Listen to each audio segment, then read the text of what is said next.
नमस्कार, मैं हूं अनुराधा प्रसाद। दुनिया के ज्यादातर देश एक शख्स की टुनक मिजाजी, जुनून और तौर तरीकों से परेशान हैं। इस बात का अनुमान लगाना मुश्किल है कि वो कब और क्या फैसला लेगा, कब अपने फैसलों से पलट जाएगा, किसके गलबहियां करेगा और किसे दुश्मन नंबर 1 बताने लगेगा। मैं बात कर रही हूँ अमेरिकी राष्ट्रपति डोनाल्ड ट्रंप की।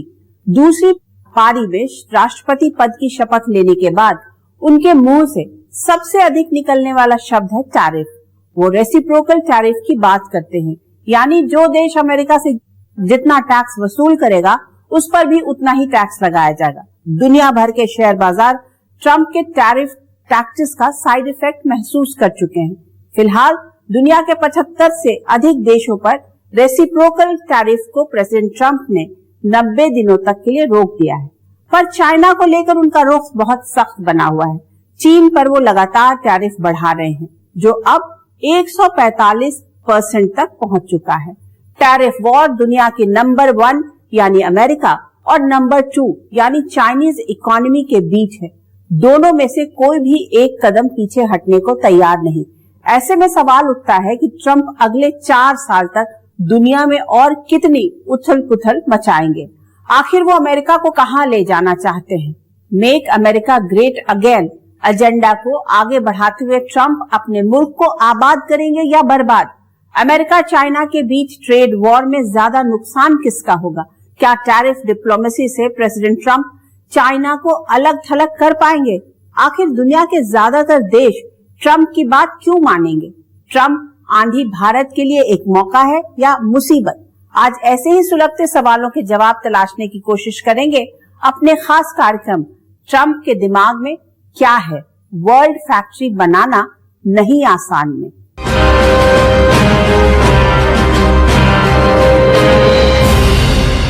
प्रेसिडेंट ट्रंप माई वे और हाईवे यानी मेरी बात मानो नहीं तो अपना रास्ता नापो वाले फॉर्मूले पर आगे बढ़ रहे हैं। वो जिस तरह से फैसला ले रहे हैं और अपने फैसलों को पलट रहे हैं, उससे सुपर पावर अमेरिका की साख पर सबसे अधिक डेंट लगा है। दुनिया के ज्यादातर देशों के प्रमुख और तेज तर्रार कूटनीतिज्ञ जरूर ये हिसाब लगा रहे होंगे कि प्रेसिडेंट ट्रंप के फैसलों को कितनी गंभीरता से लेना चाहिए। दुनिया की जीडीपी में अमेरिका और चीन की हिस्सेदारी करीब 44% है। ऐसे में इन दोनों आर्थिक महाशक्तियों के बीच ट्रेड वॉर से पूरी दुनिया में सीधा असर पड़ना तय है, जिसका ट्रेलर दिख भी रहा है। सबसे पहले ये समझना जरूरी है कि आखिर ट्रंप को क्यों लगता है कि चीन के साथ डील में उनके अमेरिका को नुकसान हो रहा है। पिछले साल चीन और अमेरिका के बीच कारोबार हुआ करीब 585 अरब डॉलर का, जिसमें अमेरिका ने चीन से 440 अरब डॉलर का माल मंगवाया, जबकि चीन ने अमेरिका से सिर्फ 145 अरब डॉलर की खरीदारी की। मतलब चाइना ने अमेरिका को 3 गुना अधिक माल बेचा। अब ट्रंप इस तस्वीर को बदलना चाहते हैं। उनको लगता है कि चीन या दूसरे देशों से सामान मंगाने की जरूरत क्या है? चाइना की तरह अमेरिका में मैन्युफैक्चरिंग क्यों नहीं हो सकती? दरअसल ट्रंप चाहते हैं कि चीन नहीं बल्कि अमेरिका को दुनिया की फैक्ट्री के नाम से जाना जाए।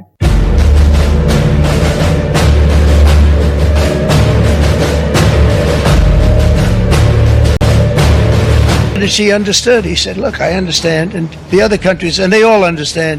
आखिर अमेरिका के राष्ट्रपति डोनाल्ड ट्रंप टैरिफ टैक्टिस के जरिए क्या हासिल करना चाहते हैं? चीन पर 145% टैरिफ लगाने के पीछे उनकी असली मंशा क्या है? इसे अर्थशास्त्री अलग अलग चश्मे से देखने की कोशिश कर रहे हैं। करीब $30 ट्रिलियन जीडीपी वाले अमेरिका पर करीब $36 ट्रिलियन का कर्ज है। ऐसे में राष्ट्रपति ट्रंप एक और चाइनीज प्रोडक्ट से अमेरिका की निर्भरता कम करना चाहते हैं। दूसरी ओर टैरिफ बढ़ाकर दुनिया की कंपनियों के लिए अमेरिका के दरवाजे खोलने की कोशिश कर रहे हैं, जिससे अमेरिका दुनिया की फैक्ट्री बन सके। अमेरिका में सस्ते दामों पर उत्पादन करना संभव नहीं है, क्योंकि उनका जो पर कैपिटा जीडीपी है वो बहुत हाई है, तो लेबर फोर्स बहुत महंगी है वहाँ। तो ये रणनीति टैरिफ बढ़ाने से व्यापार का घाटा हटाने की या अचानक कुछ महीनों में वहाँ का उत्पादन विश्व में ज़्यादा बढ़ाकर निर्यात करने की जो सोच है, मुझे लगता है कि ये ज़मीन पर उतारना इसको संभव नहीं होगा। ट्रंप अच्छी तरह जानते हैं कि एक सामान्य अमेरिकी के जहन में कौन सा सवाल तूफान की तरह उठता रहता है। दरअसल पिछले 20-25 वर्षों में अमेरिकी कंपनियों का मुनाफा 7 गुना बढ़ा, अमेरिका पर कर्ज बोझ करीब 6 गुना बढ़ा, लेकिन सामान्य अमेरिकी की कमाई में बढ़ोतरी बहुत मामूली हुई। ऐसे में ट्रंप अमेरिका को दुनिया का सबसे बड़ा मैन्युफैक्चरिंग हब बनाकर अपने मुल्क के श्रमिकों की कमाई बढ़ाने का प्लान लेकर भी आगे बढ़ रहे हैं। वो दूसरे देशों पर अमेरिका की निर्भरता भी कम करना चाहते हैं। ऐसे में माना जा रहा है कि ट्रंप प्रशासन की टैरिफ टैक्टिक्स से एक ओर अमेरिका की कमाई बढ़ेगी, दूसरी ओर इंपोर्ट घटेगा। इससे मेड इन अमेरिका को बढ़ावा मिलेगा। मेक अमेरिका ग्रेट अगेन हर देश चाहता है, हर नेता चाहता है, पर क्या मैन्युफैक्चरिंग जो अमेरिका में नहीं है वो वापस आ सकती है? कुछ ना कुछ अवश्य वापस आ सकती है। मैं समझता हूँ कि सबसे जो सस्ते प्रोडक्ट्स हैं जिनमें वैल्यू एडिशन कम है वो वहाँ नहीं आएगा, पर रास्ता बदल सकता है कि जिस तरह अमेरिका में जितना भी मैन्युफैक्चरिंग था, जो भी था, वो कम होता चला जा रहा था, अब शायद कुछ वापस आ सकता है, पर ये एक लॉन्ग टर्म प्रोसेस होता है। राष्ट्रपति ट्रंप अपने मुल्क को भारी कर्ज के बोझ से भी राहत दिलाना चाहते हैं। कुछ अर्थशास्त्रियों की सोच है कि ट्रंप की टैरिफ टैक्टिक्स की वजह से होने वाली मुद्रास्फीति यानी खरीद बिक्री में उतार चढ़ाव दो तरह से काम करेगा। ये कर्ज और ब्याज दर दोनों को कम कर सकता है। मतलब ट्रंप का भीतर खाने प्लान ये है कि कर्ज मूल्य और उस पर लगने वाले ब्याज को बहुत कम कर दिया जाए। अब यह समझना भी जरूरी है कि 145% इंपोर्ट ड्यूटी का क्या मतलब है। अगर चीन में बना कोई सामान अमेरिकी व्यापारी को 10,000 रुपए में मिलता था, वो अब 24,500 रुपए में मिलेगा। अमेरिका में तो चाइनीज स्मार्टफोन और लैपटॉप की बहुत डिमांड है। अमेरिका चीन से बैटरी, खिलौने और टेलीकॉम उपकरण भी भारी मात्रा में मंगवाता है। दरअसल चाइना की दुनिया की फैक्ट्री बनने के पीछे कई वजह है। पहला, 1980 के दशक का आर्थिक सुधार। दूसरा, सस्ता और विशालकाय श्रम शक्ति। तीसरा, स्पेशल इकोनॉमिक जोन। चौथा, कारोबार के लिए बुनियादी ढांचे के विकास पर जोर। पांचवा, निर्यात केंद्रित नीतियां। छठा, ग्लोबल सप्लाई चेन के हिसाब से उत्पादन पर जोर। चीन ने तकनीक का बेहतर इस्तेमाल करते हुए उत्पादन बढ़ाने पर लगातार जोर दिया। आज का चीन दुनिया के हर तरह की बाजारों की जरूरतों के हिसाब से सस्ता महंगा सामान तैयार करने में एक्सपर्ट है और ग्लोबल सप्लाई चेन में सबसे दमदार भूमिका निभा रहा है। राष्ट्रपति ट्रंप ने अमेरिकियों को मेक अमेरिका ग्रेट अगेन का सपना दिखाया है। ऐसे में वो चीन की रफ्तार पर ब्रेक लगाने के लिए नए नए तरीके आजमा रहे हैं और अमेरिका को दुनिया की फैक्ट्री बनाने का सपना संजोए हुए हैं। डोनाल्ड ट्रंप को शायद अंदाजा नहीं है कि चाइना और अमेरिका में बहुत अंतर है। अमेरिका एक उदार लोकतंत्र है जहां कई तरह के नियम कायदे हैं। अमेरिका के लोग रिसर्च और इनोवेशन में तो बहुत आगे रहे हैं, पर फैक्ट्री के लिए अनुशासित और सस्ता लेबर फोर्स तैयार करने में चाइना को महारत हासिल है।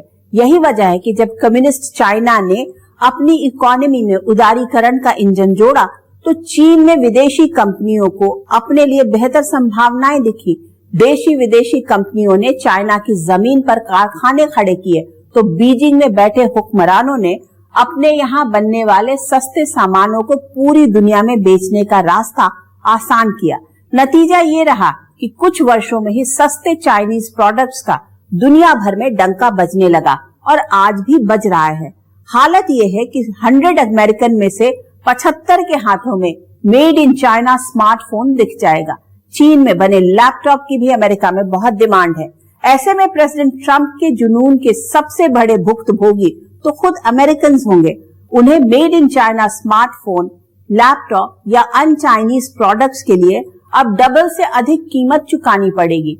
ट्रंप अमेरिका को दुनिया की फैक्ट्री बनाने का ख्वाब संजोए हुए हैं, पर शायद उन्हें ये पता नहीं कि अमेरिकी लोग चाइनीज की तुलना में अधिक आराम पसंद हैं। अमेरिकन को घंटे के हिसाब से मोटी सैलरी देनी पड़ती है। जहां चीन की आबादी 1 अरब 40 करोड़ है, वहीं अमेरिका की आबादी सिर्फ 34 करोड़ के आसपास है। ऐसे में अमेरिका को अपनी फैक्ट्रियां चलाने के लिए अधिक से अधिक वर्क फोर्स की जरूरत पड़ेगी, जिसके लिए ट्रंप को दूसरे देशों की ओर देखना ही पड़ेगा। ग्लोबल मैन्युफैक्चरिंग में चीन की हिस्सेदारी 31% से अधिक है।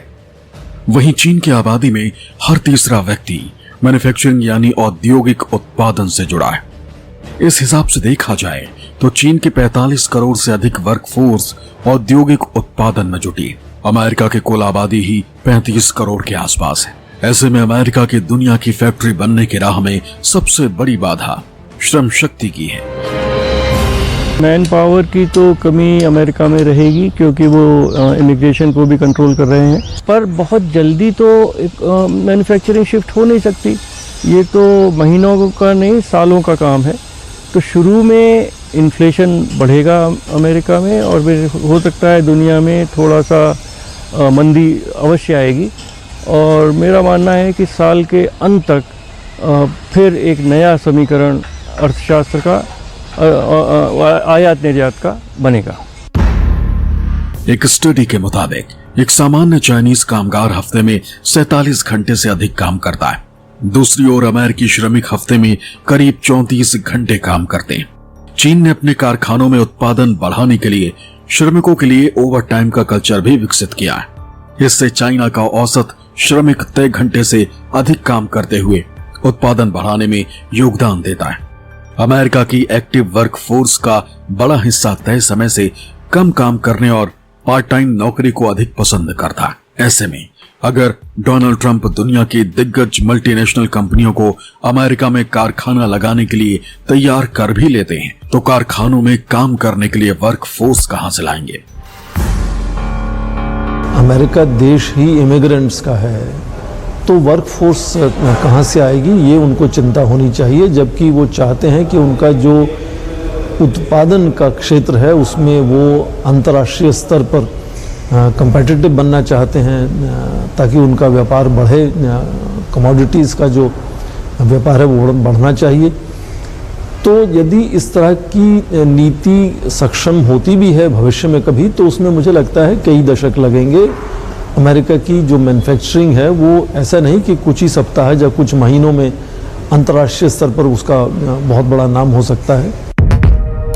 अमेरिकी कारखानों के वर्क फोर्स में रोबोट को तेजी से शामिल किया जा रहा है। चाइना भी इसी रास्ते आगे बढ़ रहा है। अमेरिका अच्छी तरह जानता है कि यूरोप खुद युवा वर्क फोर्स के लिए तरस रहा है। ऐसे में वर्क फोर्स के मामले में यूरोप की समस्या भी अमेरिका जैसी ही है। अमेरिका ने बाहरियों की एंट्री रोकने के लिए कड़े नियम कायदे बना रखे हैं। वीजा शर्तों को ट्रंप प्रशासन और कड़ा बनाने में लगा है।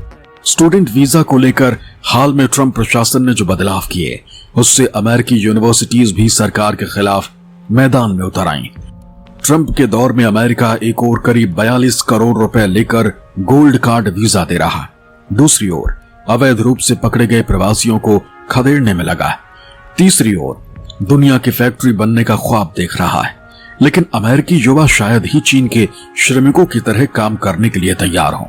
एलन मस्क ने थोड़ी सी सख्ती बरती तो उनके खिलाफ ट्रंप प्रशासन के भीतर से ही आवाज उठने लगी। वैसे एलन मस्क पहले ही हफ्ते में 120 घंटे काम करने के बाद कर अमेरिकियों की नींद उड़ा चुके हैं। उदार लोकतंत्र अमेरिका का चरित्र कुछ ऐसा रहा है जिसमें नागरिकों के साथ जोर जबरदस्ती काम कराने के लिए कोई जगह नहीं। वहीं कम्युनिस्ट चाइना अपने हर नागरिक को एक अनुशासित सिपाही की तरह देखता और ट्रेंड करता है, जिसने चाइना को दुनिया के फैक्ट्री बनने में मदद की। दरअसल राष्ट्रपति ट्रंप जिस रास्ते मेक अमेरिका ग्रेट अगेन सपने को साकार करने की कोशिश करते दिख रहे हैं उसमें अमेरिका की राह बहुत मुश्किल दिख रही है।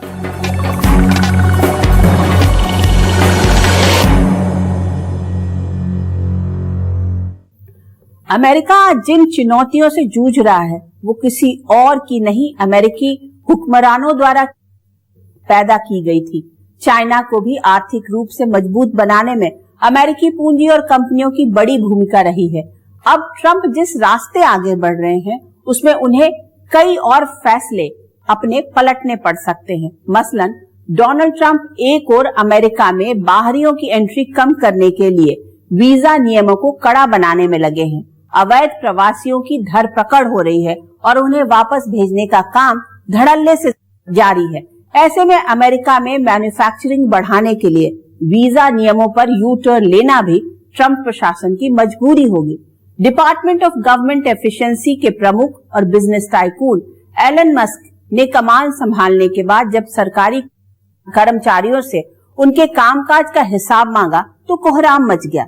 कई विभागों के कर्मचारियों ने अपने कामकाज के बारे में बताने से इनकार कर दिया। टैरिफ पॉलिसी पर भी ट्रंप प्रशासन में दो फाड़ दिखने लगा है। एलन मस्क भी ट्रंप की टैरिफ पॉलिसी के खिलाफ खड़े दिख रहे हैं। इतना ही नहीं, अमेरिकी बाजारों में उथल पुथल के बीच अपने दोस्तों को स्टॉक में फायदा पहुंचाने का आरोप भी ट्रंप पर लग रहा है। डेमोक्रेट सांसदों की मांग है कि ये जांच होनी चाहिए कि ट्रंप, उनका परिवार या करीबी अंदरूनी जानकारी के आधार पर शेयर बाजार में गलत तरीके से फायदा तो नहीं उठा रहे। एक और प्रेसिडेंट ट्रंप चाइना पर 145% टैरिफ जारी रखते हैं, दूसरी ओर 75 से अधिक देशों पर टैरिफ पर अमल 90 दिनों के लिए टाल देते हैं। ऐसे में सवाल उठता है कि क्या ट्रंप एक नई वैश्विक आर्थिक व्यवस्था बनाना चाहते हैं जिसमें चीन अलग थलग हो जाए। आखिर दुनिया के दूसरे छोटे बड़े देश अमेरिका की बात क्यों मानेंगे? आकार में छोटे देश सिंगापुर के प्रधानमंत्री लॉरेंस वोंग का कहना है कि अमेरिका की टैरिफ पॉलिसी वैश्विक व्यापार व्यवस्था में सुधार नहीं बल्कि उस व्यवस्था की अस्वीकृति है जिसका अमेरिका ने कभी समर्थन किया था। ऐसे में ट्रंप की टैरिफ पॉलिसी से पैदा हलचल के बीच नए वर्ल्ड इकोनॉमिक ऑर्डर के उभरने के ग्रह संयोग बनने लगे हैं।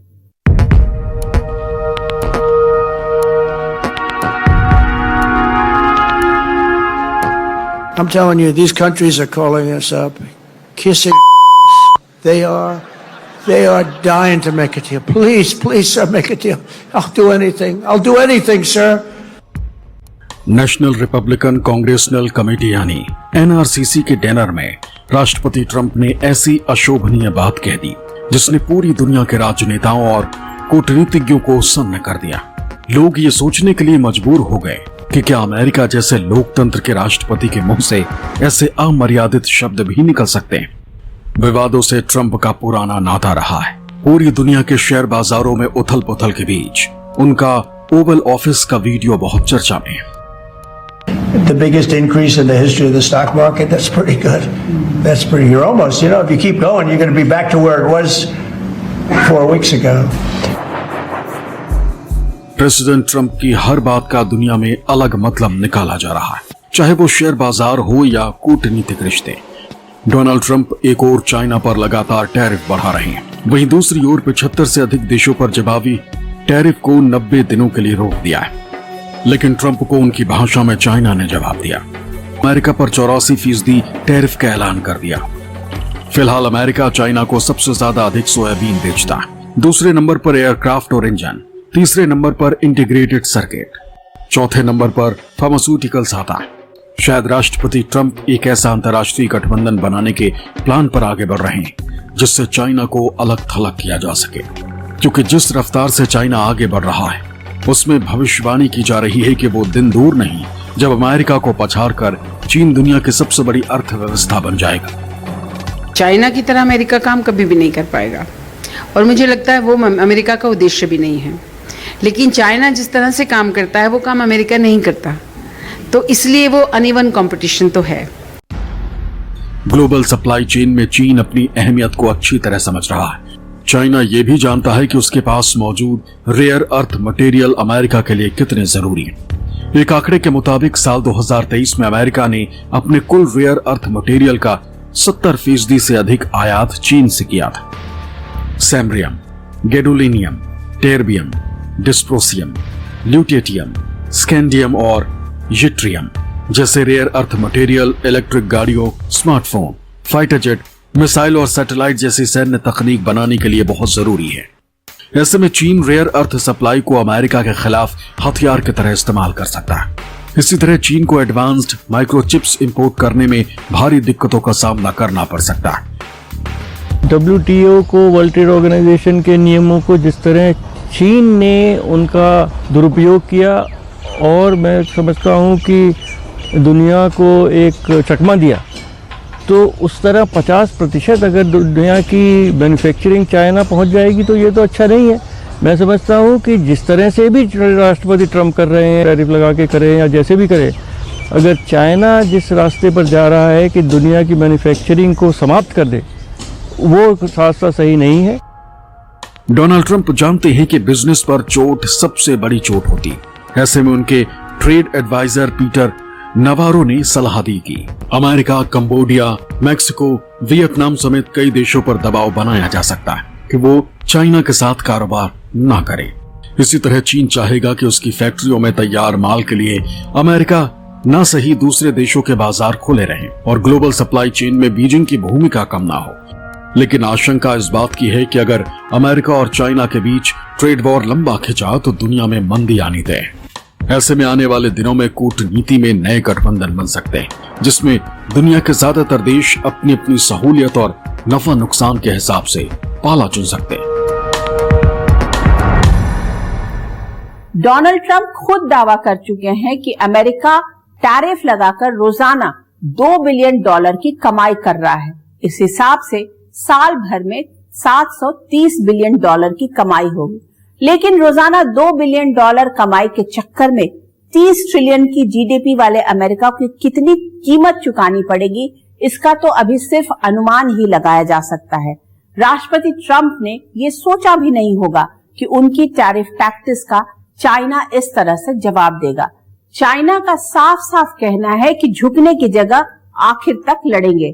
आज की तारीख में चीन का मानना है कि अमेरिका के खिलाफ बीजिंग और दिल्ली को हाथ मिलाना चाहिए। हाल में अमेरिका के एक जाने माने अर्थशास्त्री प्रोफेसर जेफरी सैक्स भारत आए थे। एक निजी न्यूज चैनल के कार्यक्रम में बोलते हुए जेफरी सैक्स ने कहा कि अमेरिका भारत का इस्तेमाल चीन के खिलाफ करना चाहता है। भारत के लिए सुझाव है कि अमेरिका के चक्कर में न पड़े। भारत का दायरा अमेरिकी खेल से बहुत बड़ा है। इसे इस तरह से समझा जा सकता है कि अमेरिका की अर्थव्यवस्था में इंपोर्ट की बड़ी भूमिका है। चीन की अर्थव्यवस्था एक्सपोर्ट के ईंधन से चल रही है। वहीं भारत की अर्थव्यवस्था में प्रोडक्शन और कंजम्पशन दोनों है। ऐसे में ट्रंप आंधी में भारत के सामने संभावनाएं भी हैं और चुनौतियां भी। अमेरिका चीन के बीच जारी ट्रेड वॉर में भले ही भारत शामिल ना हो, लेकिन ये भी मुमकिन नहीं कि इसके असर से बेअसर रहे। अमेरिका समेत दूसरे देश चीन से निर्भरता कम करने के लिए दूसरे विकल्पों पर गुना भाग कर रहे हैं, यानी सप्लाई चेन डाइवर्सिफाई कर रहे हैं। अमेरिका में चीन पर बने सामानों पर भारी टैरिफ की वजह से भारतीय निर्यातकों की राह आसान हो सकती है। भारत में प्रोडक्शन और कंजम्पशन दोनों हैं। यहाँ के बड़े बाजार और युवा वर्कफोर्स की ओर दुनिया की दिग्गज कंपनियों की ओर देख रही हैं। ऐसे में अमेरिका के भारी टैरिफ की वजह से चीन से निकलने वाली कंपनियां भारत को एक बेहतर इन्वेस्टमेंट डेस्टिनेशन के तौर पर देख सकती है। आज की तारीख में अमेरिका और चीन दोनों भारत की ओर देख रहे हैं, लेकिन भारत अच्छी तरह जानता है कि ऐसी स्थिति में किस तरह कदम बढ़ाना है। आप देखें कि इससे पहले कि विश्व जागरूक हो इस समस्या को लेकर, भारत ने पहले से ही शुरुआत कर दी थी कि इस साल के सालाना बजट में पहले ही कुछ संकेत किया था कि अमेरिका से आने वाले आयात पर हम कुछ टैरिफ कम करेंगे। एक तरह से वो संकेत था भारत की तरफ से। फिर फरवरी के महीने में प्रधानमंत्री मोदी अमेरिका गए तो इस पर बातचीत हुई और ये भी तय हुआ कि आपस में एक बायलैटरल ट्रेड एग्रीमेंट तैयार होगी। और अब ये बात हम सुन रहे हैं कि ये जो 90 दिन का पॉज लगाया है राष्ट्रपति ट्रंप ने, एक इंटरिम संधि इसी दौरान होने की कोशिश है, करने की कोशिश है कि बाद में जो सितंबर तक बायलैटरल ट्रेड एग्रीमेंट तैयार करने की बातचीत हो रही है वो तो होगी ही, पर क्या इन 90 दिनों में ही कुछ इस तरह की आंतरिक संधि हो सकती है। तो भारत लगातार प्रोएक्टिव है। चीन के साथ कारोबार में जहां भारत का पलड़ा हल्का है, वहीं अमेरिका के साथ कारोबार में भारत का पलड़ा भारी है। ट्रंप की नई टैरिफ पॉलिसी की वजह से भारत को कुछ सेक्टर्स में चुनौतियों का सामना करना पड़ सकता है, लेकिन भारत अमेरिका के बीच अस्थायी कारोबार समझौता के लिए 3 महीने का वक्त है। एलन मस्क की टेस्ला की भारत में एंट्री हो चुकी है, लेकिन टेस्ला की इलेक्ट्रिक कार इतनी महंगी है कि भारतीयों के पास दूसरी सस्ती इलेक्ट्रिक गाड़ियों का विकल्प बाजार में मौजूद है। इस तरह स्पेसएक्स की स्टारलिंक की सेवाओं में कितने भारतीय दिलचस्पी दिखाएंगे, क्योंकि भारत में पहले से ही बहुत सस्ता इंटरनेट और डेटा मौजूद है। चीन पर भरोसे का अंजाम भारत भुगत चुका है, तो इतिहास गवाह है कि अमेरिका की न बहुत दोस्ती अच्छी और न दुश्मनी। अमेरिका चीन के बीच जारी ट्रेड वॉर में भारत को अपनी मैन्युफैक्चरिंग क्षमता बढ़ाने पर पूरा जोर देना चाहिए। उन कांटों को हटाने पर फोकस करना चाहिए जो कारोबार की रफ्तार को सुस्त बनाते हैं। आज की तारीख में भारत में दुनिया की सबसे बड़ी युवा आबादी है, लेकिन उसमें से तेजी से बदलते और हाईटेक कारखानों में काम करने के लिहाज से बहुत कम ही स्किल्ड है। ऐसे में दुनिया की सप्लाई चेन में भारत को अपनी भागीदारी बढ़ाने के लिए युवा आबादी को ट्रेंड करना बहुत जरूरी है। भारत ही नहीं, Vietnam, Malaysia, Thailand, Mexico, Japan और यूरोपीय संघ के कई देश भी अपने लिए संभावनाओं के खिड़की दरवाजे खुलते देख रहे हैं। भारत के सामने बड़ा सवाल यही है कि मौजूदा वैश्विक उथल पुथल के बीच किस रास्ते आगे बढ़े। क्या अमेरिका चीन के बीच जारी ट्रेड वॉर के बीच भारत के लिए अवसरों के नए खिड़की दरवाजे खुल रहे हैं? इसे दो नजरिए से देखा जा सकता है। पहला, टैरिफ की वजह से चाइनीज सामान अमेरिका में महंगा मिलेगा। ऐसे में भारतीय प्रोडक्ट्स के सामने कंपटीशन लेवल थोड़ा कम होगा, पर मैन्युफैक्चरिंग में चाइना की जगह लेने के लिए भारत को अभी बहुत मेहनत करनी होगी। दूसरा, ट्रंप के टैरिफ से बचने के लिए कंपनियां चीन से भारत का रुख कर सकती हैं। अब सवाल उठता है कि क्या विदेशी कंपनियों को चाइना जैसी सहूलियत भारत में भी मिल पाएगी? पिछले कुछ वर्षों में भारत ने तेजी से स्वदेशी की ओर कदम बढ़ाया है। दुनिया में तनाव के बीच रिश्तों को कैसे संतुलित तरीके से साधा जाता है, इसमें भारत को महारत हासिल है। मसलन यूक्रेन रूस युद्ध में भारत ने किसी भी पक्ष का साथ नहीं दिया, पर अपनी जरूरत का सस्ता तेल रूस से खरीदने में हिचक नहीं दिखाई। भारत अच्छी तरह जानता है कि राष्ट्रपति ट्रंप क्या चाहते हैं और चाइना के राष्ट्रपति शी जिनपिंग के मन में क्या है। दोनों ही अनप्रिडिक्टेबल हैं। दोनों में से किसी पर भी आंख बंद करके भरोसा नहीं किया जा सकता। ऐसे में दिल्ली डिप्लोमेसी को अमेरिका और चीन दोनों के साथ सतर्कता के साथ रिश्ते आगे बढ़ाना होगा और घरेलू जरूरतों के हिसाब से नए बाजार तलाशने होंगे। प्रेसिडेंट ट्रंप जिस तरह अमेरिका को चला रहे हैं, फैसले ले रहे हैं और अपने ही फैसलों को पलट रहे हैं, उससे सबसे अधिक नुकसान अमेरिका की क्रेडिबिलिटी का हुआ है। अमेरिकी राष्ट्रपति के बात की वैल्यू ही नहीं रह गई। अपनी पहली पारी में जाते जाते डोनाल्ड ट्रंप ने अमेरिकी लोकतंत्र की शान में बट्टा लगाया और अब जिस रास्ते आगे बढ़ रहे हैं उसका नतीजा यही होगा कि दुनिया की सबसे बड़ी आर्थिक और सैन्य महाशक्ति को कोई गंभीरता से नहीं लेगा। अमेरिका जैसे उदार लोकतंत्र वाले देश के लिए इससे बड़ा नुकसान और क्या हो सकता है। आज के इस एपिसोड में बस इतना ही। आपसे फिर मुलाकात होगी किसी ऐसे मुद्दे के साथ जिसे जानना समझना हम सबके लिए बहुत जरूरी होगा। तब तक के लिए मुझे दीजिए इजाजत। निष्पक्ष खबरों के लिए आप देखते रहिए News 24। नमस्कार।